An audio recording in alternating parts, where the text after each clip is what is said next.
There are three common ways to win enemy pieces: forks, pins, and skewers. This video is about skewers. You can learn about forks and pins in my other videos. So what is a skewer? A skewer is a wrong way round pin. Let's have a look at a pin. The more valuable piece is shielded by another piece. The rook can't move because you can't make a move which puts your king into check. With a skewer, it's the other way round. The more valuable piece is in front of another piece. The king has to move out of check, and then the bishop can take the rook behind it. Let's take a look at a pawn race. White to move, who wins?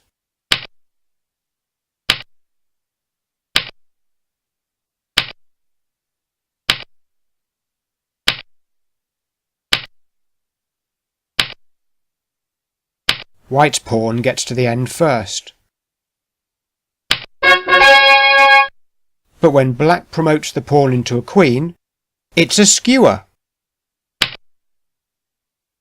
And black will win, as long as they've watched my video on how to give checkmate with a queen.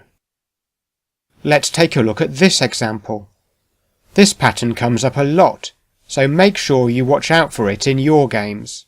The black king and rook are both on the 8th rank. Whenever two pieces are on the same rank, file, or diagonal, you should think pin or skewer. When you are thinking of what move to play, you should always consider checks. Let's see what happens if we give check with the rook. The rook gives check. Black can't take the rook, and black can't block check. So black will have to move the king. Can you see what will happen when black moves the king? White has won a rook, and that should be enough of an advantage to win the game. OK, in this position it is white to move. Black is trying to get the pawn to the end of the board, and white is trying to stop it. At the moment the pawn is defended by the black rook, so white's king can't take it.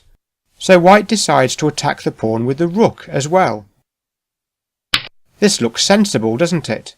White attacks the pawn for a second time, and the black king is too far away to do anything about it.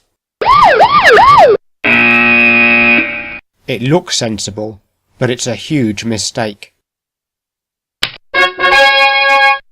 White has to get out of check. Either the white king takes the pawn, or the white king doesn't take the pawn. If white doesn't take the pawn, then black will queen the pawn, and black will win. So white has to take the pawn. And now black wins by skewering white's king and rook.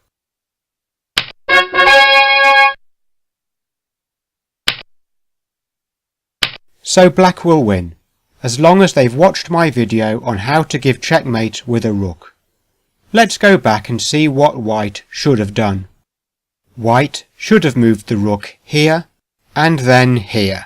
Let's have a look at some examples from real games. In this position, white is about to play move number 87. Both sides have a queen. White needs to work out how to get this dangerous pawn to the end. But right now it's pinned to the king by black's queen. First, white forks black's king and queen.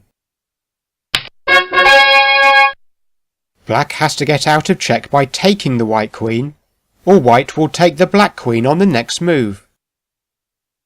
The white pawn isn't pinned anymore, so it promotes into a queen. The black king has to move out of check, and white takes black's queen. OK, final example, and here it is black to play. Pay attention to white's undefended queen. Black would like to force white's king onto this diagonal and skewer white's king and queen. Let's watch what happens. First, black gives discovered check by moving the knight onto the important diagonal. Black will try to force white to take the knight, so that the white king is on this diagonal.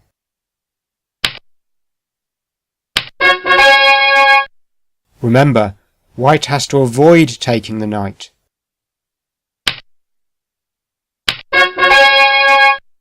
But now black has to take the knight. there's no choice.